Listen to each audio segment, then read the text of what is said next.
Gold, trusted gold buyers. మీరు తాకట్టు పెట్టిన బంగారాన్ని విడిపించి ఈ రోజు ఉన్న మార్కెట్ ధరకు కొనబడను.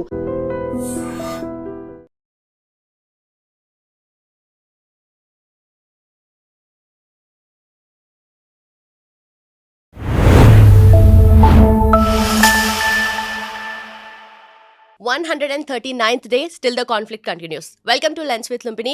యుఎస్ వర్సెస్ ఇరాన్ కాన్ఫ్లిక్ట్ గురించి మనం మాట్లాడుతున్నాము. స్ట్రైట్ ఆఫ్ హార్ముజ్ దగ్గర వెజల్స్ బ్లాకేజ్, అంటే జస్ట్ మనం ఎక్కువగా మాట్లాడుకునేది క్రూడ్ ఆయిల్ గురించి, బట్ అక్కడ ఫుడ్తో పాటు ఫర్టిలైజర్స్ ఇవన్నీ కూడా బ్లాక్ అయిపోయి ఉన్నాయి. సో దీనివల్ల గ్లోబల్ ఎకానమీ మీద ఎలాంటి ఎఫెక్ట్ ఉంటుంది, and most importantly Trump's behaviour కానీ స్టేట్మెంట్స్ కానీ డే బేసిస్లో కాదు ఆర్లీ బేసిస్లో చేంజ్ అవుతూ వస్తున్నాయి. సో ఇప్పుడేదో స్ట్రాటజీ చేంజ్ అని అంటున్నారు. What exactly is it? And most ఇంపార్టెంట్గా ఇప్పుడు ఏవైతే వెజల్స్ అక్కడ బ్లాక్ అయ్యాయో దాని మీద 20% టోల్ ఛార్జ్ చేస్తారని ఒకసారని, తర్వాత I don't like the concept of toll అని చెప్పి మళ్ళీ ఇంకొకసారి. దీని వెనక అగైన్ మళ్ళీ గల్ఫ్ ట్రేడ్ కూడా ఉంది, అండ్ దాంతోపాటు ఇన్వెస్ట్మెంట్ డీల్స్ కూడా చాలా మ్యాసివ్గా ఉన్నాయి. సో దీని గురించి క్లియర్గా డిస్కస్ చేద్దాం. ఎలాంటి ఎఫెక్ట్ ఉండబోతుంది గ్లోబల్ ఎకానమీ మీద, అండ్ మోస్ట్ ఇంపార్టెంట్గా గ్లోబల్ ఎనర్జీ చైన్స్ మీద కూడా. ఈరోజు మనతో జాయిన్ అవబోతున్నారు famous geopolitical analyst and also senior journalist Suresh Kochattil sir మనతో పాటున్నారు. Let's discuss with him. Hello sir, నమస్తే. Yes, so Trump's behaviour and statements, announcements ఎంటైర్గా చేంజ్ అవబోతున్నాయి. అండ్ ఇప్పుడు మిడ్ టర్మ్ ఎలక్షన్స్ రాబోతున్నాయి నవంబర్లో. సో అప్పటి వరకు యూఎస్ ఎకానమీ స్టేబుల్గా ఉంటుందా, లేదంటే ఇంకేదన్నా చేంజెస్ అవబోతున్నాయి అంటారు సార్? యుఎస్ ఎకానమీ అప్పుడు దాకా స్టేబుల్ కాదు, ఎందుకంటే ఒక యుద్ధం అనేది దాని ఇంపాక్ట్ సంవత్సరం పాటు ఉంటుంది. ఇప్పుడు మనం ఇది 40 రోజుల తర్వాత సీజ్ ఫైర్ వచ్చినప్పుడు అందరు ఏమన్నారు, అంత అయిపోయిందిలే, ఫినిష్ అయిపోయింది, everything is going back to normal అన్నారు. మళ్ళీ మనం ఇప్పుడు యుద్ధంలో ఉన్నాం టెక్నికలీ, ఎందుకంటే ట్రంప్ ఆల్రెడీ యుఎస్ కాంగ్రెస్ని ఇన్ఫార్మ్ చేశారు దట్ వీఆర్ ఎట్ వార్ అని చెప్పి. అది మనం ఒక గ్రామాటికల్ కరెక్షన్గా చూసుకోవాలి దాన్ని, ఎందుకంటే దీనికన్నా ముందు ఆయన ఎక్స్కర్షన్ అన్నారు ఒకసారి, దాని తర్వాత అన్నారు స్మాల్ ఇన్కర్షన్ అన్నారు. ఇదంతా పోయి ఇప్పుడు యుద్ధానికి వచ్చారు. దీని రూట్ కాజ్ మీకు తెలిసిందే, అందరికి తెలుసు, మనం చాలా రోజుల నుంచి దీని గురించి మాట్లాడుతున్నాం. గల్ఫ్లో ఎస్పెషలీ స్ట్రెయిట్ ఆఫ్ హార్మోస్ని ఎవరు కంట్రోల్ చేస్తారనేది ఇప్పుడు అన్నిటికంటే పెద్ద ప్రశ్న. కానీ ఇరాన్ మీద దాడులు జరిగినప్పుడు February 28 వీళ్ళ సుప్రీం లీడర్ని చంపిన రోజు, అప్పుడు ఇది మెయిన్ ఇష్యూ కాదు. అప్పుడు ఇజ్రాయెల్ కానీ యుఎస్ కానీ ఒక మెయిన్ ఏమి ఉంటుంటే ఇరాన్లో ఉన్న రెజీమ్ని మార్చేసేయాలి, వాళ్ళు ఉండకూడదు. ఎందుకంటే ఒకసారి ఆ రెజీమ్ పోయిందనుకోండి, మీకు ఏం కావాలంటే మీరు సాధించుకోవచ్చు. యురేనియం తీసుకెళ్ళిపోవచ్చు, మీరు వాళ్ళ వైపు ఉన్న మిసైల్స్ తీసుకెళ్ళిపోవచ్చు, వాళ్ళ డెస్ట్రాయ్ చేయొచ్చు, డ్రోన్స్ అన్నీ చేయొచ్చు. మీరు పపెట్ గవర్నమెంట్ని, దీనికన్నా ముందు కూడా పపెట్ గవర్నమెంటే ఉన్నారు. ఓకే, షా ఆఫ్ ఇరాన్ మనకు తెలిసిందే, రేజా పెహ్లవి 1 and 2 till 1979 అయోతొల్లా ఖమేనీ తిరిగి వచ్చిన దాకా. సో ఇది కొత్తదేం కాదు, ఇట్స్ అ ఓల్డ్ స్టోరీ, మళ్ళీ అది రీహాష్ చేస్తున్నారు. సో యుఎస్కి ప్రాబ్లం ఎక్కడ వచ్చిందంటే, ఒకసారి ఇజ్రాయెల్ వాళ్ళ కాన్సెప్ట్ అంటే వాళ్ళకేముండే రెజీమ్ చేంజ్ చేయాలి, రెజీమ్ చేంజ్ జరగలేదు. ఆ రోజు బాంబింగ్ జరిగింది, 40 కమాండర్లు చనిపోయారు, అయతొల్లా ఖమేనీ చనిపోయారు, వాళ్ళ ఫ్యామిలీ నుంచి చాలామంది చనిపోయారు, కొడుకు ఒక్కడే బయటపడ్డాడు, ఒక కొడుకు. కానీ దాని తర్వాత మనం చూసాం 40 రోజులు యుఎస్ దాడి చేస్తున్నారు, ఇజ్రాయెల్ దాడి చేస్తున్నారు. 8,000 అటాక్స్ యుఎస్ వైపు నుంచి జరిగింది, 6,000 అటాక్స్ ఇజ్రాయెల్ వైపు జరిగింది. అప్పుడు కూడా ఇరాన్లో డ్యామేజ్ జరిగింది, కానీ ఇరానియన్ రెజీమ్ పడిపోలేదు. దానికి కారణాలు చాలా ఉన్నాయి. ఇరాన్లో 3 యూనిట్స్ ఉంటుంది ఎప్పుడు ఆపరేషనలీ. ఒకటి ముల్లా, రిలీజియన్, అయతొల్లా ఖమేనీ నుంచి మొదలై అయతొల్లా ఖమ్నేయికి వచ్చింది, ఇప్పుడు ముస్తఫా ఖమ్నేయి దగ్గర ఉంది. వీళ్ళందరూ చదువుకున్నది మోస్ట్ ఆఫ్ దమ్ కోమ్ అని చెప్పి వీళ్ళది ఒక హోలీ ప్లేస్ ఉంది ఇరాన్. అక్కడ సెమినరీస్ ఉన్నాయి, అక్కడ మద్రసాలు ఉన్నాయి, అక్కడ నుంచి చదువుకొని వచ్చిన వాళ్ళు వీళ్ళందరూ. ఈవెన్ మీ హూతీలు, అన్సరుల్లా హూతీలు అంటారు, యమన్లో ఉన్న వాళ్ళు కూడా అక్కడే చదువుకున్నారు. ఈవెన్ హెజ్బుల్లా లీడర్స్ అక్కడే చదువుకున్నారు. నస్రుల్లా ఇప్పుడు చనిపోయిన కమాండర్ ఉన్నాడు కదా, ఆయన ఇజ్రాయెల్ చంపేశారు ఆయన, he also studied in Qom. So వీళ్ళకి ఒక యూనిటీ ఉంది, కోమ్ నుంచి వచ్చాం మేమని చెప్పి. ఎందుకంటే మనకు తెలిసిందే షియా రిలీజన్లో one of the most important places Qom. అది కాకుండా వాళ్ళకి ఇటువైపు ఇరాక్లో నజాఫ్ ఒక ప్లేస్ ఉంది, and then they have Karbala. అక్కడ చాలా పెద్ద ఒక బ్యాటిల్ జరిగింది చాలా సంవత్సరాల ముందు. ఇస్లాం దగ్గర హిస్టరీ అక్కడి నుంచి మొదలైంది, ఇమాంల హిస్టరీ దాని తర్వాత కోమ్కి వస్తుంది, నజాఫ్లో కూడా ఉంది. ఇప్పుడు ఒక సెక్షన్ అది. ఇంకో section IRGC, revolutionary guard corps, Iranian revolutionary guard corps. వీళ్ళని సెటప్ చేసింది ఎవరు? ఇది అయతొల్లా ఖొమేనీ 1979లో ఆయన అధికారంలో వచ్చినప్పుడు, షా ఆఫ్ ఇరాన్ పారిపోయినప్పుడు ఇరాన్ దగ్గర పెద్ద ఒక ఆర్మీ ఉండే, ఇప్పుడు కూడా ఉంది, 7 లక్షల మంది. కానీ వీళ్ళకి భయం ఏంటంటే ముల్లాలకి ఏదో ఒక రోజు ఈ ఆర్మీ మా వ్యతిరేకంగా వచ్చేసి మమ్మల్ని ఇక్కడిని బెక్కడ పడేస్తారు. ఎందుకంటే వీళ్ళందరూ షా ఆఫ్ ఇరాన్తో ఉన్నారు, వాళ్ళ ట్రైనింగ్లో ఉన్నవారు. ఇప్పుడు 47 సంవత్సరాలు అయిపోయింది, వాళ్ళందరూ చనిపోయి ఉంటారు ఇప్పుడు దాకా, ఉండరు కూడా, లేకుండా ముసలోళ్ళు అయిపోయి ఉంటారు.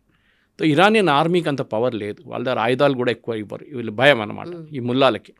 సో వాళ్ళు ఐఆర్జీసీ క్రియేట్ చేశారు. ఈ ఐఆర్జీసీ నుంచి అక్కడ డెప్యుటేషన్లో వీళ్ళు ముల్లాల్ని పంపిస్తారు. ఫర్ ఎగ్జాంపుల్ ఇప్పుడున్న ప్రెసిడెంట్ పెస్కేషియన్ ఆయన ఒకసారి కమాండర్ ఉన్నారు ఐఆర్జీసీది. Then your president Ghalibaf speaker of Iranian parliament, ఆయన కూడా ఒకసారి కమాండర్గా ఉన్నారు. సో వీళ్ళందరినీ ట్రైనింగ్ పంపిస్తారు అక్కడికి, పంపించి మళ్ళీ తిరిగి తీసుకొస్తారు వాళ్ళని పొలిటికల్ దాన్ని. సో మూడో పార్ట్ పొలిటికల్. అక్కడ మనకి ఈ గాలిబాఫ్ కానీ పెస్కేషియన్ కానీ అరాచీ కానీ ఇట్లాంటి వాళ్ళు కనిపిస్తారు మీకు. ఇప్పుడు ప్రాబ్లం ఎక్కడ వస్తుందంటే ఈ యుద్ధం మొదలైనప్పటి నుంచి, దట్ ఇస్ February 28 నుంచి ఇరాన్లో ఒక గ్రూప్ బ్యాటిల్ జరుగుతుంది. విత్ ఇన్ ఐఆర్జీసీ కూడా ఒక ప్రాబ్లం ఉంది. ఇప్పుడు మొన్న ఈ ఖతార్ షిప్ మీద దాడి చేశారు 3 రోజుల ముందు. కానీ నిన్న ఖతార్లో అరాచీ వాజ్ దేర్. ఆయన వాళ్ళ ఫాదర్ ఎమీర్ చనిపోయారు కదా, దానికోసం ఆయన్ని ఫ్యూనరల్ సెరమనీలో పార్టిసిపేట్ చేయడానికి వెళ్ళారు. ఆలోచించండి, మీరు మొన్న బాంబ్ చేసిన షిప్ మీద, వాళ్ళ షిప్ మీద బాంబ్ చేశారు, 2 రోజుల తర్వాత మీ ఫారిన్ మినిస్టర్ అక్కడ ఉన్నారు, వాళ్ళు నవ్వుతారు మీ మీద, లేకుంటే వాళ్ళ కోపం ఉంటుంది, కొడతారు కూడా. కాబట్టి కానీ అక్కడ ఆయన చెప్పిన ఒక స్టేట్మెంట్ ఉంది అక్కడ. ఎందుకంటే ఈ ఇరానియన్ రెజీమ్లోనే ఐఆర్జీసీ తెహరాన్ నుంచి ఉన్న, కానీ స్ట్రైట్ ఆఫ్ హార్మూజ్లో ఉన్న వీళ్ళ నడిమిట్ల కమ్యూనికేషన్ లేదు. అక్కడ లోకల్ లెవెల్ కమాండర్ ఒక షిప్ పోతుంటే ఇది ఎనిమీ షిప్ రా, మనది కాదు, కొట్టు అని చెప్పి ఆర్డర్ ఇస్తున్నాడు. అది డ్రోన్తోనో మిసైల్తోనో ఏదైతోనో కొడతారు. తెహరాన్తోని కమ్యూనికేట్ చేయరు వాళ్ళు, దే డూ ఇట్ ఇండిపెండెంట్లీ. మనం యూజువలీ లూజ్ క్యానన్స్ అంటాం వీళ్ళని, కంట్రోల్ లేని వాళ్ళు. యూజువలీ ఆర్మీలో, డిసిప్లిన్ ఆర్మీలో కంట్రోల్ ఉంటుంది. ఒక యాక్షన్ తీసుకోవాలంటే పైనుంచి కింద దాకా ఒక కమాండ్ వస్తుంది. యూనిఫామ్ ఫోర్సెస్లో అదే ఉంటుంది ఎప్పుడు. రిటర్న్ కమాండ్ లేకుంటే వర్బల్ కమాండ్ మీదే పనిచేస్తారు వీళ్ళు, లేకుంటే చేయరు. కానీ ఇప్పుడు ఇరాన్లో జరుగుతుంది ఇది. ఇప్పుడు ఈ సెకండ్ రౌండ్ ఆఫ్ బాంబింగ్ జరిగినప్పుడు ఎందుకు అమెరికా అంత అగ్రెసివ్గా వెళ్తున్నారు, అది మనం ట్రంప్ మెంటాలిటీ నుంచి అర్థం చేసుకోవాలి. అది ఆయన 20% అంతా పక్కన పెడదాం, అదంతా ఇట్స్ అ జోక్ అన్నమాట. కానీ ఇది ఎందుకు జరుగుతుందంటే ఇప్పుడు వీళ్ళకి తెలిసిపోయింది. ఒకటి, వీళ్ళు నడిమిట్లో ఈ సీజ్ఫైర్ తీసుకొచ్చారు 40 రోజుల తర్వాత. ఆ సీజ్ఫైర్ తర్వాత ఒక MOU సైన్ చేశారు. ఆ MOUలో మనకి చాలా అంబిగ్యువస్గా స్టేట్మెంట్లు ఇచ్చారు వీళ్ళు. ఒక లా స్టూడెంట్ వాళ్ళ కెరియర్ స్టార్ట్ చేస్తున్నప్పుడు దీనికన్నా మంచి MOU డ్రాఫ్ట్ చేస్తారు వాళ్ళు. పాయింట్ నెంబర్ 5 MOUలో 14 పాయింట్లో point number 5, Iran will administer the strait of Hormuz. అది ఎవరు రాశారండి? అది అడ్మినిస్టర్ అంటే మీనింగ్, నాకు ఒక మీనింగ్ ఉంటుంది, మీకు ఒక మీనింగ్ ఉంటుంది. నేను అంటాను అడ్మినిస్టర్ అంటే నేనే బాస్, మీరు అంటారు అడ్మినిస్టర్ అంటే అడ్మినిస్ట్రేషన్, అంతే. అక్కడికి షిప్పులు పోతూనే లేదు చూసుకో, అంతే. ఏదైనా షిప్ స్టక్ అయితే మీరు వెళ్ళి దాన్ని గుంజుకొని తీసుకెళ్లాల్సి వస్తుంది ప్లగ్ని పెట్టేసి. ఇది మీ రోల్ కాదు. మాకు కంట్రోల్ ఇచ్చారు, మేము టోల్ కలెక్ట్ చేస్తాం. అదొక ఇంటర్నేషనల్ వాటర్వే. మొన్న ట్రంప్ చెప్పినప్పుడు కూడా 20% చెప్పంగానే ఇంటర్నేషనల్ మ్యారిటైమ్ ఆర్గనైజేషన్ వచ్చి ట్రంప్కి వార్నింగ్ ఇచ్చారు. ఒక ఇంటర్నేషనల్ వాటర్వే అంటే ఎవరైనా దాని నుంచి ఏ షిప్ అయినా వెళ్ళొచ్చు. రేపు మన వైపు అండమాన్స్ పక్క నుంచి గ్రేట్ నికోబార్ ప్రాజెక్ట్ ఇప్పుడు వస్తుంది కదా, దాని పక్కన మలకా స్ట్రైట్స్ ఉంది, 6 degree ఛానల్ ఉంది, దాని పక్కన మలకా స్ట్రైట్స్ ఉంది. మనం రేపు మలకా స్ట్రైట్ని బ్లాక్ చేస్తే, బ్లాక్ అంటే మనం ఏదో తాడుగట్టి పెట్టడం కాదు కదా, we can fire a missile do something. అక్కడి నుంచి 40% వరల్డ్లో ట్రేడ్ అక్కడి నుంచి వెళ్తుంది, చైనా వైపు ఎస్పెషల్లీ వెళ్ళేది, సౌత్ చైనా సీ నుంచి. మనం దాన్ని ఆపితే ఏమవుతుంది, రేపు చైనా కట్ ఆఫ్ అయిపోతారు టోటలీ. కానీ మనం చేయము అది, ఎందుకంటే దానికి ఇంటర్నేషనల్ లా ఉంది, వీఆర్ ఆల్సో సిగ్నేటరీస్ దానికి. ఇంటర్నేషనల్ మ్యారిటైమ్ లా ఒకటి ఉంది. ప్రెసిడెంట్ ట్రంప్కి ఏమో ఇప్పుడు ఈ యుద్ధాన్ని ఫినిష్ చేయడానికి తీసుకెళ్తున్నారు. ఆయన MOU ట్రై చేస్తారు, ఆయన తప్పట్లేం. మనం MOU ట్రై చేశారు, దానికన్నా ముందు ఆయన సీజ్ఫైర్ తీసుకొచ్చారు, అక్కడ ఇజ్రాయెల్తోని మాటలు చెప్పి లెబనాన్తో సీజ్ఫైర్ తీసుకొచ్చారు. అన్నీ చేసిన తర్వాత కూడా ఇరాన్ ఎప్పుడు వాళ్ళు చెప్పిన మాటకి వాళ్ళు ఇప్పుడు పట్టించుకోరు. ఇది మనం అర్థం చేసుకోవాలి. ఇరాన్ విల్ నెవర్, అది ఇంగ్లీష్లో అంటారు leopard will never change its spots అని. మీరు ఎంత పెయింట్ కొట్టినా కానీ అది అంతే ఉంటుంది. Okay, this is what is happening. ఇరాన్తో మీరు ఎంత నెగోషియేట్ చేసినా కానీ ఇరాన్ దాన్ని వైలేట్ చేస్తారు కావాలని చెప్పి. ఓకే, బట్ మళ్ళీ సీజ్ ఫైర్ వరకు వచ్చి కూడా మళ్ళీ ఎందుకు రావడానికి రీజన్ ఏంటి సార్? వాళ్ళు టెస్ట్ చేస్తారు మిమ్మల్ని. రైట్, సీజ్ ఫైర్ అంటే ఏంటి? 2 వైపుల నుంచి ఫైరింగ్ జరగకూడదు. మళ్ళీ వాళ్ళు అంటున్నారు అక్కడ లెబనాన్లో ఫైరింగ్ నడుస్తుంది కదా, లెబనాన్ ఇంకొక జాగ్రఫీ. ఫస్ట్ ఆఫ్ ఆల్ ఎవరు డ్రాఫ్ట్ చేసిండో తెలియదు ఆ MOU. ఎట్లా అగ్రీ చేస్తారు? ఇరాన్కి లెబనాన్తో ఏంటి సంబంధం అంటే మాకేం సంబంధం లేదే అంటారు వాళ్ళు. కానీ అక్కడ హెజ్బుల్లాకి ఆయుధాలు ఇస్తున్నారు, డబ్బులు ఇస్తున్నారు. ఇప్పుడు కాదు 40 సంవత్సరాల నుంచి. వాళ్ళు ఇజ్రాయెల్ ఎప్పటి నుంచో కొట్టుకుంటున్నారు. అప్పుడు మీరు అంటున్నారు అక్కడ రేపు ఇజ్రాయెల్ అంటారు ఇటు మీరు గల్ఫ్లో బాంబింగ్ చేయకూడదు, షిప్ల మీద దాడి చేయకూడదు ఇరాన్ అని చెప్పి ఇజ్రాయెల్ ఇన్సిస్ట్ చేస్తే మీరు అగ్రీ చేస్తారా? అప్పుడు మీరు అడుగుతారు ఇజ్రాయెల్కి ఏంటి సంబంధం, ఇది మా వాటర్వే, మేము చూసుకుంటాం, మీ దగ్గర మీరు చూసుకోండి. వాళ్ళు అదే అంటున్నారు, మా బార్డర్ అటుపక్కన హెజ్బుల్లా కూర్చున్నారు. Lebanon is the country, Hezbollah terrorist group. ఇక్కడ గాజాలో కూడా అంతే. గాజా నడిపిస్తుంది ప్యాలెస్టీనియన్ అథారిటీ, యాసిర్ అరాఫాత్ వాళ్ళది. వాళ్ళు అక్కడ లేరు, వాళ్ళు మొత్తం గాయమైపోయినారు అక్కడి నుంచి. అక్కడ హమాస్ వచ్చి కూర్చున్నారు. వెస్ట్ బ్యాంక్లో ప్రాబ్లం లేదు మీకు, west bank is relatively peaceful. అదే ప్రాబ్లం యెమెన్లో ఉంది. అక్కడ 3 గ్రూపులు ఉన్నాయి. హూతీలు ఉన్నారు, ఒఫిషియల్ గవర్నమెంట్ ఉన్నారు, సౌదీ అరేబియా సపోర్ట్ చేస్తుంది, ఇంకోటి సదర్న్ టెరిటోరియల్ అలయన్స్ అని చెప్పి 3 గ్రూపులు ఉన్నారు అక్కడ. సో వెస్ట్ ఏషియా అనేది ఒక కంప్లీట్ టర్మాయిల్ ఉంది ఇప్పుడు. దానికి మెయిన్ కారణం ఏంటంటే ఇరాన్ ఈ టెర్రరిస్ట్ గ్రూప్ని సపోర్ట్ చేయడం అన్నిటికంటే పెద్ద ప్రాబ్లం. ఈ వెస్ట్ ఏషియాలో ఉన్న దేశాలన్నీ, మనం ఇప్పుడు స్ట్రైట్ ఆఫ్ హార్మజ్ గురించి మాట్లాడుతున్నప్పుడు కూడా ఇంకొక స్ట్రైట్ అటుపక్కన ఉంది, బాబుల్ మందేబ్ అంటాం దాన్ని, రెడ్ సీకి వెళ్తుంది. అది చాలా క్రూషియల్. ఇప్పుడు ఉన్న సౌదీ అరేబియా వాళ్ళ 60% నుంచి 70% ఆయిల్ అక్కడి నుంచి పంపిస్తున్నారు ఇప్పుడు. అది కూడా ఉంటే చోక్ అని చెప్పలేము. అక్కడ ఒక హూతీలు ఒకరే ఉన్నారు, వాళ్ళని ట్యాకిల్ చేసుకుంటే అయిపోతుంది. వాళ్ళని సౌదీ అరేబియా చూసుకుంటారు. మొన్న కూడా బాంబ్ చేశారు వాళ్ళు, సనా ఎయిర్పోర్ట్ బాంబ్ చేశారు వాళ్ళు. సో హూతీల మీద కొట్టడానికి ఈజీ, కానీ ఒక షిప్ మీద మీరు ఒక మిసైల్ కొట్టారనుకోండి మిగతా 90 షిప్లు ఆగిపోతాయి. వాళ్ళకి భయం. ఇంటర్నేషనల్ దాంట్లో ఇన్సూరెన్స్ అనేది చాలా ఇంపార్టెంట్. మన ఒక కార్ కానీ ఒక లారీ కానీ మిగతా ఏదైనా ఇన్సూరెన్స్ తీసుకుంటే ఇయర్లీ ఇన్సూరెన్స్ ఉంటుంది. అది థర్డ్ పార్టీ కార్కి ఉండొచ్చు, మిగతా కాంప్రహెన్సివ్ ఉండొచ్చు, హెవీ వెహికల్స్కి ఇంకొక ఇన్సూరెన్స్ ఉంది. షిప్లకి అట్లా కాదు, ప్రతి ట్రిప్కి ఇన్సూరెన్స్ తీసుకోవాల్సి వస్తుంది. అంటే వాళ్ళు ఫుజరా నుంచి ఇండియాకి వస్తున్న షిప్, దానికి ఒక ఇన్సూరెన్స్ ఉంటుంది, అమౌంట్ ఉంటుంది. షిప్కి ఏమైనా అయితే we will pay the insurance, లేకుంటే షిప్ మీద దాడి జరిగితే we will pay the insurance, ship fail అయితే షిప్ మునిగిపోతే మేము డబ్బులు ఇస్తామని చెప్పి ఇన్సూరెన్స్ కంపెనీ చెప్తారు. అది జస్ట్ లైక్ కార్ ఇన్సూరెన్స్.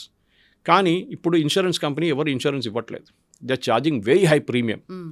వాళ్ళకి తెలిసి ఎవడో పిచ్చోడు అక్కడ కూర్చున్నాడు, అని చేతిలో ఒక రాయి ఉంది, ఎక్కడ పడుతుంది తెలియదు. ఇది ప్రాబ్లం అనమాట. సో స్ట్రెయిట్ ఆఫ్ హార్మోస్ని ఇప్పుడు ఎట్లయిపోయిందంటే ఇరాన్కి న్యూక్లియర్ వెపన్గా మారిపోయింది. అది వాళ్ళు న్యూక్లియర్ వెపన్ ఎంట పడలేదు, ఇప్పుడు యూఎస్ దీని ఎంట పడ్డారు. So this is a game to finish it. దానికి లాంగ్ టర్మ్ ఒక 6 నెలల పాటు ఇది నడిస్తే ఇరాన్ ఫినిష్ అయిపోతారు. దాంట్లో డౌట్ 6 నెలల దాకా వెళ్ళక్కర్లేదు మీరు. You can finish it in maximum 2 నెలల్లో ఫినిష్ అయిపోతుంది. ఎందుకంటే ఇరాన్ దగ్గర లిమిటెడ్ కెపాసిటీ ఉంది ఆయుధాలది.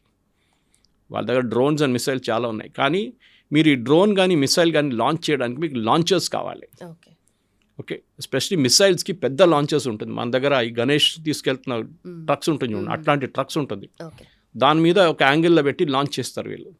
లేకుంటే గ్రౌండ్ బేస్డ్ లాంచెస్ ఉంటుంది. గ్రౌండ్ బేస్డ్ లాంచెస్ చాలా డేంజరస్. ఎందుకంటే ఒకసారి శాటిలైట్ పికప్ చేసుకుంది అనుకోండి, వాళ్ళు అదే లాటిట్యూడ్ లాంజిట్యూడ్ మీద ఇజ్రాయెల్ కానీ యూఎస్ కానీ కొట్టేస్తారు లాంచర్. సో మీ దగ్గర మిసైల్స్ ఉండొచ్చు, మీరు లాంచ్ ఎట్లా చేస్తారు? చేతిలో పెట్టుకొని లాంచ్ చేయలేరు కదా, దివాళీ పటాకాలు కాదు కదా ఇది.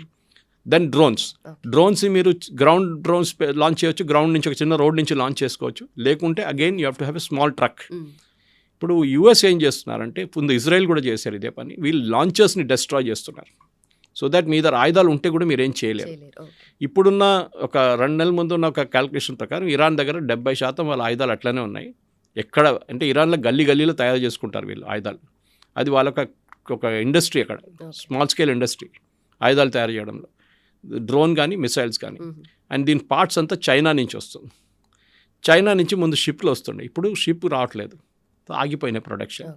చైనా నుంచి ఒక రైల్వే ట్రాక్ ఉండే, అది చైనా నుంచి వస్తూ టిబెట్ నుంచి తజికిస్తాన్ నుంచి వస్తుంది. అది 15 రోజులు పెడుతుంది చైనా నుంచి మొదలు పెడితే ఇక్కడ రావడానికి ఇరాన్కి. అది మొన్న ఫస్ట్ డే ఆఫ్ బాంబింగ్లో, అంటే ఈ సెకండ్ ఫేజ్లో ఫస్ట్ డే ఆఫ్ బాంబింగ్లో మషాద్ అనే ఒక టౌన్ ఉంది, అక్కడే ఈయన్ని బరీ చేశారు వాళ్ళ సుప్రీం లీడర్ని. ఆ మషాద్లో ఉన్న ఒక రైల్వే ట్రాక్ మీద వీళ్ళు కొట్టారు యూఎస్. ఇప్పుడు ఆ రైల్వే ట్రాక్ లేదు, ఆ బ్రిడ్జే పోయింది మొత్తం. అంటే ఇప్పుడు అక్కడి నుంచి ట్రైన్ తీసుకురాలేరు, అదొక బ్లాక్ అయిపోయింది అనమాట. ఇట్లాంటి పరిస్థితుల్లో ఇప్పుడు ఇరాన్ని కంటిన్యూస్గా కొట్టుకుంటే, ఇప్పుడు బుషార్ ప్లాంట్ మీద కొట్టారు. నాకు అదే అంటే వాళ్ళ న్యూక్లియర్ ప్లాంట్ అది. అండ్ ఆ బాంబ్ చేసిన రోజు విజువల్స్ చూస్తే ఏదో ఒక న్యూక్లియర్ ఇంపాక్ట్ జరిగింది. ఎందుకంటే మష్రూమ్ క్లౌడ్ లాగే క్లౌడ్ వచ్చింది పైకి. Did it really happen? ఎందుకంటే ఈ న్యూక్లియర్ ప్రాబ్లం ఏంటంటే ఆ ఏరియా కాదు డ్యామేజ్ అయ్యేది, అక్కడి నుంచి 500 కిలోమీటర్ దాకా డ్యామేజ్ ఉంటుంది. So it will impact Saudi Arabia, it will impact UAE, Kuwait, Bahrain అందరిని ఇంపాక్ట్ చేస్తుంది, ఖతర్ కూడా. ఏం జరిగింది మనకు తెలియదు. ఇప్పుడు బుషర్ ప్లాంట్ మీద కొట్టారు. ఇప్పుడు అమెరికా ఏం చేస్తున్నారు అంటే ఒకటి స్ట్రెయిట్ ఆఫ్ హార్మోస్ దగ్గర ఉన్న అన్ని కోస్టల్ బ్యాటరీస్ అంటే వీళ్ళ మిసైల్ లాంచ్ చేసే ఫెసిలిటీస్. మనం ఈ జాగ్రఫీ అర్థం చేసుకోవాలంటే యూజువల్లీ ఒక బీచ్ ఉన్నప్పుడు మీకు తెలుసుంటే ఇసుకలాగా ఉంటుంది. మనం గోవాకి వెళ్ళినా కేరళకి వెళ్తే it will be like sand, okay, banks లాగా. కానీ ఇక్కడ ఈ స్ట్రెయిట్ ఆఫ్ హార్మోస్లో అది లేదు. ఓకే, అక్కడ ఇది చిన్న చిన్న మౌంటైన్స్ లాగా ఉంది. అక్కడ దాన్ని ఎన్నో సంవత్సరాల నుంచి నీళ్ళు కొట్టి అక్కడ it become like coral reefs లాగా అయిపోయింది. అది స్ట్రాంగ్ కోరల్ రీఫ్స్ లాగా. అందరు లాటరైట్ స్టోన్స్ అంటారు, ఇంట్లో ఇల్లు కట్టడానికి యూజ్ చేస్తారు. ఎర్ర కలర్లో పెద్ద స్టోన్ ఉంటుంది, ఊర్లలో అంతా చూసుంటారు. It is like that. దాంట్లో పెద్ద కేవ్స్, దాని లోపల వీళ్ళు కూర్చుంటారు ఈ మిసైల్స్ తీసుకొని. అది కాకుండా వీళ్ళ దగ్గర మస్కిటో బోట్స్ అని చిన్న చిన్న బోట్స్ ఉన్నాయి. వీళ్ళ నేవీ మొత్తం పోయింది, వీళ్ళకి చిన్న చిన్న బోట్స్ ఉన్నాయి. అదంతా 2-3 వెళ్ళొచ్చు దాంట్లో. అట్లాంటి బోట్స్ దాన్ని కొడుతున్నారు. ఈ కోస్టల్ బ్యాటరీస్ని కొడుతున్నారు, కంటిన్యూస్గా కొడుతున్నారు అమెరికా. ఒక వారం 2 వారాల తర్వాత వీళ్ళ దగ్గర ఏమి ఉండదు. నెక్స్ట్ వీళ్ళ మెయిన్ పోర్ట్ బందరాబాస్, అక్కడ ఇరాన్కి రావాల్సిన ప్రోడక్ట్స్ అక్కడి నుంచి వస్తుంది మోస్ట్లీ. ఎందుకంటే కంటైనర్ కార్గో అక్కడి నుంచి వెళ్తుంది, కానీ ఆయిల్ కార్గో కార్గ్ ఐలాండ్ నుంచి వెళ్తుంది. సో కంటైనర్ కార్గో ఇరాన్ నుంచి వెళ్ళాల్సిందంతా ఇట్ గోస్ త్రూ బందరాబాస్. అండ్ వాళ్ళకి రావాల్సిన సరుకులు కూడా అక్కడి నుంచి వస్తాయి. అది బియ్యం ఉండొచ్చు, గోధుమలు ఉండొచ్చు, మిగతా ఏదైనా ఉండొచ్చు. ఇది 2 ఇప్పుడు ఆగిపోయినాయి. అండ్ అమెరికా కంటిన్యూస్గా ఈ బందరాబాస్ని కొడుతున్నారు, క్రెయిన్ ఫెసిలిటీస్ని కొడుతున్నారు, రైల్వే ఫెసిలిటీస్ని కొడుతున్నారు, అక్కడున్న ఇన్ఫ్రాస్ట్రక్చర్ని ధ్వంసం చేస్తున్నారు. సో కంప్లీట్గా బందరాబాస్ పోతుంది. అది కాకుండా కెషమ్ ఐలాండ్ చెప్పి ఇంకొక ఐలాండ్ ఉంది, which is northern part of Iran. అక్కడి నుంచి వెళ్ళాలంటున్నారు వీళ్ళు బోట్లంతా. వీళ్ళు పట్టించుకోవట్లేదు కొన్ని షిప్స్ వాళ్ళు. ఆ ఐలాండ్ మీద చాలా మటుకు రెవల్యూషనరీ గార్డ్స్ ఉన్నారు, వాళ్ళని కొడుతున్నారు. సో ఏమవుతుందంటే డిగ్రేడేషన్ అంటారు దీన్ని. మీరు అందరినీ ఫినిష్ చేయడం కాదు, డిగ్రేడ్ చేయడం. దాన్ని మీ చేతిలో మిసైల్ ఉంటుంది, లాంచర్ లేదు. మీ దగ్గర ఆయుధాలు ఉన్నాయి, మనుషులు లేరు. ఆయుధాలు ఉన్నాయి, మనుషులు లేకుండా మనుషులు ఉన్నారు, ఆయుధాలు లేవు. ఇది జరగబోతుంది ఇప్పుడు. అండ్ కొన్ని రోజుల తర్వాత ఎవరైనా కానీ ఎంత పెద్ద మోటివేషన్ ఉన్నా కానీ ఇదంతా పడేసి వాళ్ళు పారిపోతారు. ఓకే, మీరు రిలీజియన్ బేస్ చేసుకోవచ్చు, మోటివేషన్ కోసం అన్నీ చేసుకోవచ్చు. మా ఏం చెప్తారు, మా కోమ్ కోసం చేస్తున్నా అంటారు వీళ్ళు. That's all fine. మా ఉమ్మా కోసం చేస్తున్నా, that's fine. But at the end of the day మీకు ఆయుధాలు మీ చేతిలో వేసుకుంటే మీరు ఏం చేయలేరు. అండ్ ఇప్పుడు అమెరికా వైపు నుంచి ఉన్న థింకింగ్ అది. ప్రతిరోజు యుఎస్ సెంట్కామ్ ఒక స్టేట్మెంట్ ఇస్తున్నారు, మేము ఇన్ని టార్గెట్స్ కొట్టామని. ముందు నీకు గుర్తుంటుంది, ఈ సీజ్ఫైర్ టైంలో అప్పుడప్పుడు ఇరాన్ ఒక షిప్ మీద దాడి చేస్తుండే. వాళ్ళు పట్టించుకోవట్లేదు, మా రూట్ తీసుకుంటలేదు, ఒమాన్ రూట్ తీసుకుంటా అని చెప్పి. అప్పుడు యూఎస్ ఏం చేస్తారు, వీళ్ళు 2 మిసైల్ కొట్టారనుకోండి, యూఎస్ సెంట్రల్ కమాండ్ 2 మిసైల్ వాళ్ళ వైపు కొడతారు, ఇరాన్ వైపు. ఎక్కడి నుంచి ఆ మిసైల్ వచ్చింది అక్కడికే కొడతారు. అప్పుడు దాకా వాళ్ళు అక్కడి నుంచి పారిపోయి ఉంటారు. కానీ ఇప్పుడు డిస్ప్రపోర్షనేట్గా కొడుతున్నారు. 2 మిసైల్ కొట్టినప్పుడు ఫస్ట్ డే 80 కొట్టారు వీళ్ళు అమెరికా, సెకండ్ డే 140 కొట్టారు, 2 షిప్ల మీద దాడి చేశారని చెప్పి. 3వ రోజు 200 కొట్టారు. Every day it is increasing అన్నమాట. సో ద ఐడియా ఈస్ వీళ్ళది ఇరాన్ దగ్గర కోస్టల్ ఏరియాలో స్పెషలీ ఈ కంప్లీట్ హార్మోస్లో, స్టేట్ ఆఫ్ హార్మోస్లో ఒక్క బ్యాటరీ కూడా ఉండకూడదు, ఒక్క ఫైరింగ్ రేంజ్ కూడా ఉండకూడదు, ఒక్క మస్కిటో బోట్ కూడా ఉండకూడదు. ఇటువైపు కార్గ్ ఐలాండ్లో ఉన్న ఆయిల్ పైప్ లైన్ని ముట్టట్లేదు వాళ్ళు. ప్రెసిడెంట్ ట్రంప్ చాలా క్లియర్గా చెప్పారు, ఆయిల్ పైప్ లైన్ ముట్టకూడదు. మీరు ఆయిల్ పైప్ లైన్ని కొట్టారనుకోండి, ట్యాంక్స్ని కొట్టారనుకోండి, మళ్ళీ ఆయిల్ ప్రైసెస్ పెరుగుతుంది. నాకు ఇవాళ ప్రైస్ ఎంత ఉందో తెలియదు, నిన్న 86 ఉండే, 69 దాకా వచ్చింది అది. ప్రెసిడెంట్ ట్రంప్ ఏమంటే ఇదంతా అయిపోతే 55కి వెళ్ళిపోతుంది, మళ్ళీ అందరూ పండుగ చేసుకోవచ్చు అంటున్నారు. దాని టైం పడుతుంది, అంత ఈజీ కాదు. ఓకే, ఎందుకంటే ప్రొడక్షన్ ఫెసిలిటీస్ కూడా హిట్ అయింది. ఇప్పుడు ఇరాన్లో ఉన్న ప్రొడక్షన్ ఫెసిలిటీ హిట్ అయింది, ఇరాక్లో ఉంది హిట్ అయింది. ఎందుకంటే ఇరాన్ వాళ్ళ మీద దాడి చేస్తున్నారు. ఇప్పుడు కువైత్, బహ్రెయిన్, ఖత్తర్ వాళ్ళ మీద కూడా దాడి చేశారు. హూతీలు ఇప్పుడేమో సౌదీ అరేబియా మీద దాడి చేస్తాం, అరామ్కో మీద దాడి చేస్తూ అంటున్నారు. ఈస్ట్ వెస్ట్ పైప్ లైన్ని కొడతా అంటున్నారు వాళ్ళు. అది 4 మిలియన్ బ్యారెల్ తీసుకొస్తుంది కంప్లీట్గా బైపాస్ చేసి స్ట్రెయిట్ ఆఫ్ హార్మోస్. ఇదంతా జరుగుతున్నప్పుడు కూడా ప్రాబ్లం ఏంటంటే గల్ఫ్ నుంచి ఆయిల్ బయటకు వెళ్ళట్లేదు. మొన్న 26 షిప్లు వెళ్ళింది అనమాట, ట్రాన్సిట్ చేసింది, which is a good number. ఎందుకంటే దానికన్నా ముందు రోజు 5, అంటే యుద్ధం మొదలై 2వ రోజు. కానీ ఒరిజినల్ టైం బిఫోర్ February 28 120 షిప్లు పాస్ చేస్తుండే స్ట్రెయిట్ ఆఫ్ హార్మోస్. అది ఇప్పుడు 26కి తగ్గింది. అమెరికా ఏమంటున్నారు, మేము మీకు ప్రొటెక్షన్ ఇస్తాం, మీరు రాండి బయటికి షిప్లు తీసుకొని. కానీ భయపడుతున్నారు, ఎందుకు? సేమ్ ప్రాబ్లం, ఇన్సూరెన్స్ లేదు. కొన్ని షిప్స్ అయితే ఆ రిస్క్ తీసుకుంటున్నారు. For example country back ships ఉంటుంది, అంటే ఇప్పుడు ఖత్తర్ వాళ్ళ షిప్స్ ఉంటుంది, చాలా ఉన్నాయి, వాళ్ళు 20, 30, 40 షిప్స్ ఉంటుంది. ఎస్పెషల్లీ ఖత్తర్ LNGలో డీల్ చేస్తారు. వాళ్ళకి క్రూడ్ ఆయిల్ ఎక్కువ లేదు, వాళ్ళ దగ్గర గ్యాస్ ఉంది వాళ్ళ దగ్గర. సో వాళ్ళు గ్యాస్ ట్రాన్స్పోర్ట్ చేస్తారు. వాళ్ళు ఏమంటారు, మేము చూసుకుంటాం ఇన్సూరెన్స్, నువ్వు షిప్ తీసుకొని వెళ్ళు, ఎందుకంటే మాకు డబ్బులు కావాలి. ఓకే, అక్కడ ఇండియాలో చైనాలో వాళ్ళు వెయిట్ చేస్తున్నారు ఈ షిప్ కోసం, మీరు తీసుకెళ్ళండి. సార్ వాళ్ళు కొడతారు, మిసైల్ కొడితే పోనీయా, నువ్వు తీసుకెళ్ళు అంటారు క్యాప్టెన్ని, మేము చూసుకుంటాం అంటారు. ఇది ప్రాబ్లం. కానీ దాంట్లో మనం చూస్తుంటే ఇండియన్స్ చనిపోయారు. ఎందుకంటే మన దాంట్లో సీఫేరర్స్ చాలామంది, ఏ షిప్ అయినా కానీ ఇంటర్నేషనల్ షిప్లో చాలామంది ఇండియన్స్ ఉంటారు, లేకుంటే ఫిలిపినోస్ ఉంటారు. మన ఈ రెండు కంట్రీస్ మీద నుంచే చాలామంది ఈ ట్రేడ్లో పనిచేస్తారు, సీఫేరర్స్ అంటారు వాళ్ళని. ఓకే, వాళ్ళు షిప్లో పనిచేస్తున్న వాళ్ళు అనమాట. They are not captains and all that. So మన దాంట్లో మర్చెంట్ నేవీ అంటాం మనం ఎప్పుడప్పుడు, these are merchant navy people, commercial చూస్. సో వాళ్ళ దాంట్లో ఇప్పుడు ప్రాబ్లం ఎక్కడ వచ్చిందంటే, ఈ షిప్స్ మూవ్ అవడం మొదలు పెడితే ఒక 50 నుంచి 60 షిప్పులు ప్రతిరోజు మూవ్ అయితే యుఎస్ ప్రొటెక్షన్లో, దెన్ గేమ్ మారిపోతుంది. మళ్ళీ ఫ్యూయల్ 75కి వస్తుంది. 100 షిప్పులు పాస్ అయింది అనుకుంటే దట్స్ అ డ్రీమ్ సీక్వెన్స్. అది 60 దాకా రావచ్చు ప్రైసెస్. కానీ ఇప్పుడున్న పరిస్థితుల్లో యుఎస్ ప్రతిరోజు ఎందుకు బాంబింగ్ చేస్తున్నా అంటే, ఇరాన్ రీగ్రూప్ చేయకూడదు. ఇరాన్ దగ్గర రీగ్రూప్ చేసే కెపాసిటీ ఉంది. ఈ సీజ్ ఫైర్ అన్నిటికంటే పెద్ద తప్పు. ఈ పాకిస్తాన్ వాళ్ళు, ఖతర్ వాళ్ళు చేపించిన negotiation sheer waste of time. అది ట్రంప్కి ఇప్పుడు తెలిసింది. దే ఆర్ స్కమ్స్ అన్నారు, వాళ్ళు ఏదో తిట్టారు, దే ఆర్ ఇడియట్స్, అది ఇది, దే ఆర్ బ్యాక్ స్టాబర్స్. వాళ్ళు మనం ఏం చెప్తే వాళ్ళు లోపలికి మాట్లాడతారు, బయటకు వచ్చి ఇంకో మాట అంటారని చెప్పి ట్రంప్ అంటున్నారు. ట్రంప్ది ఇంకో కేసు ఉంది ఆయనది, బయట పోర్ట్రే చేసేది ఇంకా డిఫరెంట్ ఉంటుంది. బట్ ఇరాన్కి ఇక్కడ స్టిల్ హ్యావ్ కార్డ్స్ కదా సార్, అంటే మనకు బాబెల్ మండప్ దగ్గర అక్కడ కూడా బ్లాక్ చేస్తాము, అది కూడా మేజర్ పాయింట్ అని అంటున్నారు కదా. ఇరాన్ బ్లాక్ చేయరు, ఎందుకంటే ఇరాన్ జాగ్రఫీ నుంచి చాలా దూరం ఉంది. అది you have to cross Saudi Arabia and come this side అనమాట. కానీ అక్కడ హూతీలు ఉన్నారు. అప్పుడు స్ట్రాటజీ ఏముంటుందో, యూఎస్ అంటారు హూతీలు మీరు కొట్టండి సౌదీ అరేబియా, మీ ద్వారా ఆయుధాలు ఉన్నాయి.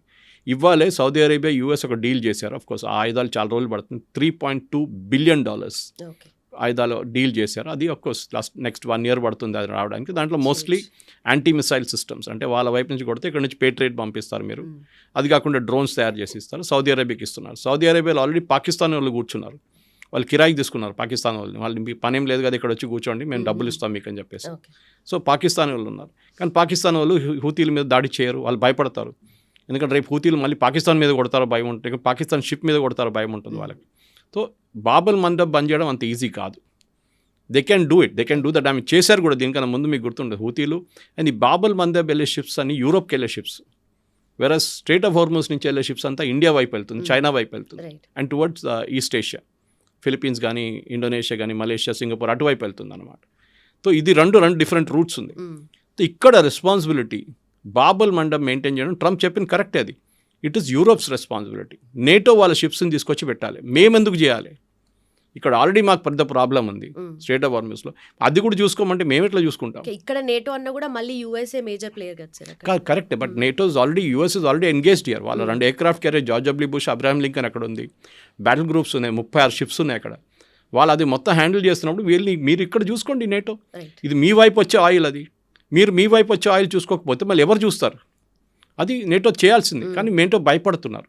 అది బ్రిటన్ ఉండొచ్చు, ఇటలీ ఉండొచ్చు, ఫ్రాన్స్ ఉండొచ్చు, జర్మనీ ఉండొచ్చు, మేజర్ కంట్రీస్ భయపడుతున్నారు.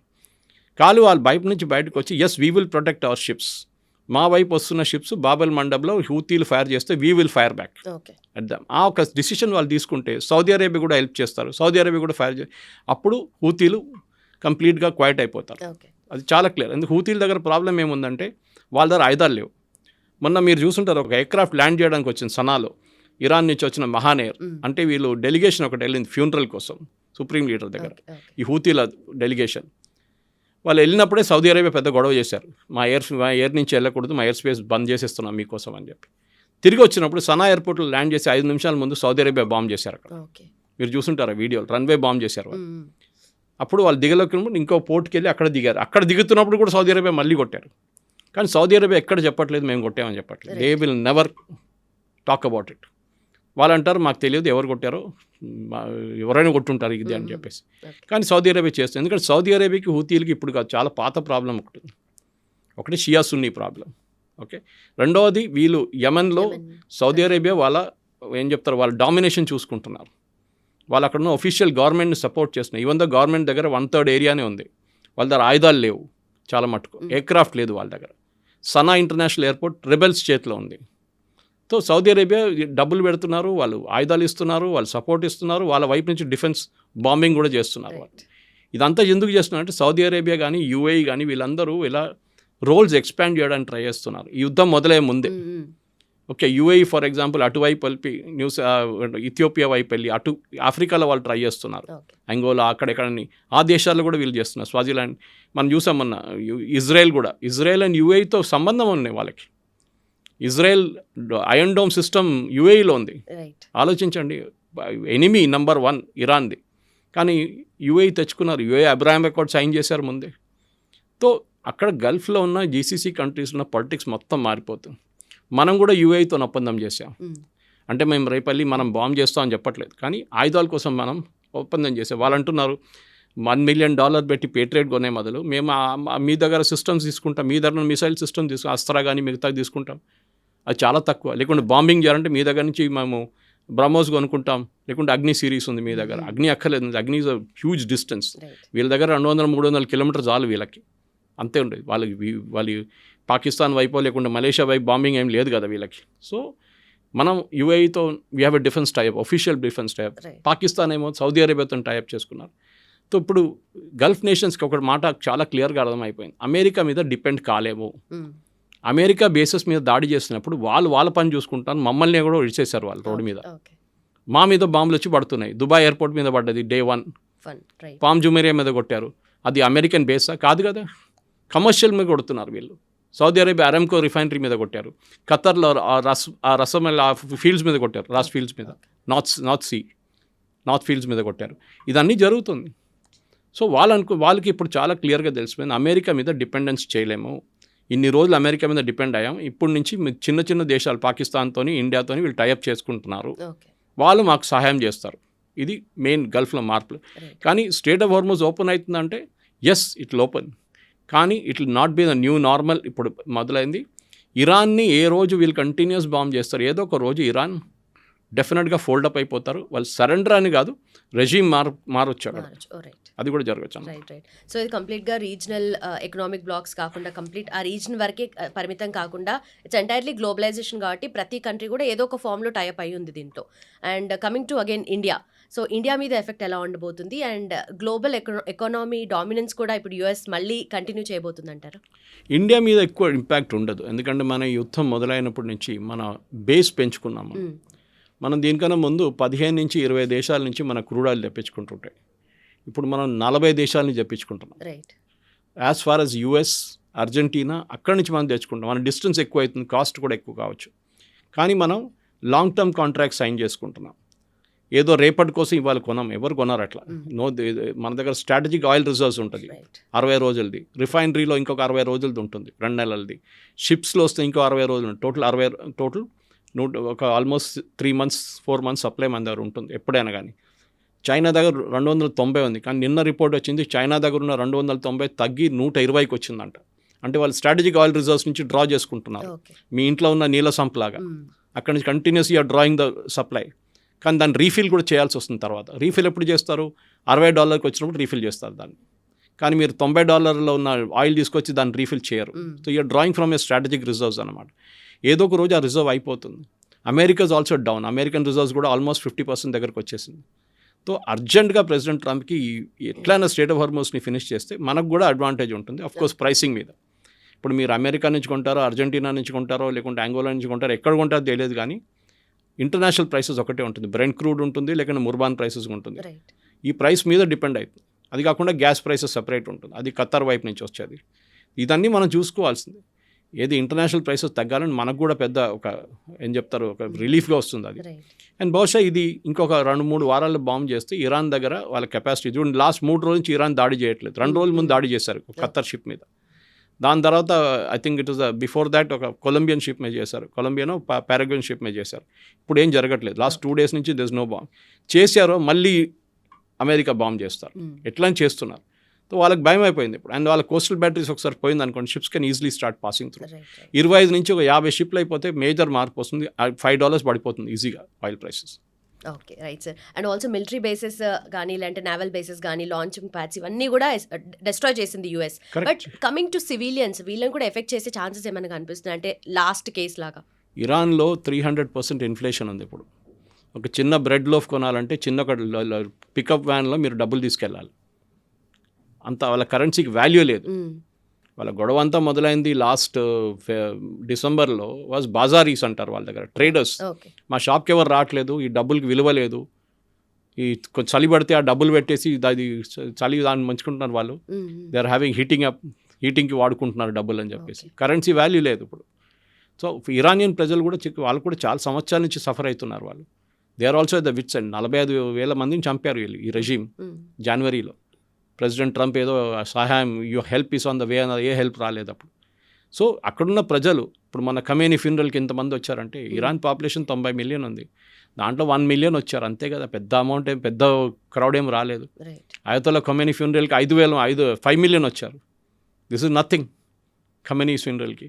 సో ఇరాన్ ప్రజలు కూడా వెయిట్ చేస్తున్నారు, ఎందుకంటే ఇరాన్ ఒక ప్రోగ్రెసివ్ నేషన్ ఉండే ముందు, చాలా ప్రోగ్రెస్. మీరు పాత తెహ్రాన్ యూనివర్సిటీ ఫొటోస్ చూస్తే షా ఆఫ్ ఇరాన్ టైంలో మీరు యూరోప్లో ఉన్నారా లేకుంటే మీరు ఇరాన్లో ఉన్నారా అని ఆలోచిస్తారు. ఆ బుర్కాలు లేవు, ఏం లేవు, హిజాబులు లేవు, ఏం లేవు ఆ టైంలో. ఇప్పుడు మొత్తం మారిపోయింది.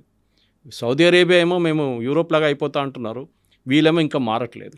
వీళ్ళు ఇంకొక ఆఫ్ఘనిస్తాన్ లాగానే ఉన్నారు ఇక్కడ కూడా. చాలా డెస్పాటిక్ రెజీమ్ ఇది. ఓకే, చాలామంది వాళ్ళ మైనారిటీస్ని వాళ్ళు ఏం చెప్తారు, కంప్లీట్గా ఫినిష్ చేసేసారు ఈ ఖమేనీ వాళ్ళందరూ కలిసి. సో డెఫినెట్ ఇరాన్ ప్రజలు కూడా వెయిట్ చేస్తున్నారు, ఏదో ఒక రోజు మార్పు వస్తుంది. Just like Libya, just like Iraq, just like Syria. ఇక్కడ కూడా డిక్టేటర్స్ ఉన్నారు చాలా సంవత్సరాల నుంచి, జనరేషన్స్ నుంచి, 30-40 సంవత్సరాలు. వాళ్ళు ఎవరు లేరు కదా, సద్దాం హుసేన్ లేరు, ముమ్మర్ గద్దాఫీ లేరు, బషర్ అల్ అసాద్ లేదు, వీళ్ళందరూ పారిపోయారు. 2 చనిపోయారు, ఒక ఆయన రష్యాలో కూర్చున్నారు. ఇది ఇరాన్లో కూడా జరుగుతుంది. మేబీ ఒక నెల పడుతుంది, 2 నెలలు పడుతుంది, కానీ ఈ రెజీమ్ ఉండదు డెఫినెట్గా. Let's hope for the best. Thank you so much. Thank you we very got a much. Very better Thank you. Understanding.